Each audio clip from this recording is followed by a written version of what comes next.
যে টক পানিটা দিয়েছে অসাধারণ। গতকাল আমি খুব র্যান্ডমলি একটা ভেলপুরি ট্রাই করি অ্যান্ড এটা যে এত মজা হবে সেটা আমি ভাবতে পারিনি। তো এই যে দোকানটা দেখছো একদম লাইটিং লাইটিং করা, এই দোকানটা প্রায় প্রায় আমার চোখে পড়ে। মানে আমি এই রাস্তা দিয়ে আমার স্টুডেন্ট পড়াতে যাই, এটা আমাদের এলাকাতেই। তো প্রায় প্রায় এই দোকানটা আমার চোখে পড়ে বিকজ অফ দ্য লাইটিং। তো সেইখানে কিন্তু ভেলপুরি ছাড়াও ফুচকা, বার্গার, কাবাব এগুলো সেল করা হয়। তো আমার সেদিন খুব ভেলপুরি খাওয়ার ক্রেভিংস হচ্ছিল, সেই কারণে আমি ভাবলাম আচ্ছা এখান থেকে একটু ট্রাই করে দেখি কেমন। তো বাড়িতে যাওয়ার পথে আমি 1 প্লেট ভেলপুরি এখান থেকে কিনে নিয়ে যাই।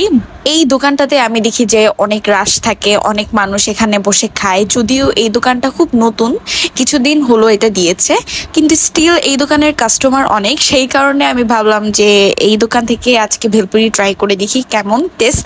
সেখানে বসে খাওয়ার ভালো স্পেস ছিল, কিন্তু আমার বাসা যেহেতু একদম কাছে সেই কারণে আমি এটা প্যাক করে নিয়ে যাই। তো আমি এখানে একদম ভোরে ভোরে টক পানি নিচ্ছিলাম। সো আমি নিয়ে এসে পড়েছি ভেট।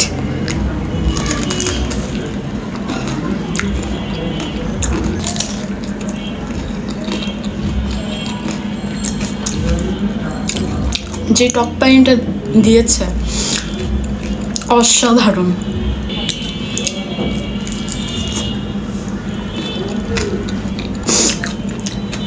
So good. আমি ভাবতেই পারিনি যে এই ভেলপুরিটা এত মজা হবে খেতে। তো আমি খুব র্যান্ডমলি এই ব্লগটা আজকে করেছি। আমার এই ব্লগটা করার কোনো ইন্টেনশন ছিল না, যেহেতু এটা অনেক টেস্টি ছিল তাই তোমাদের সাথে শেয়ার করলাম। Thanks for watching, by.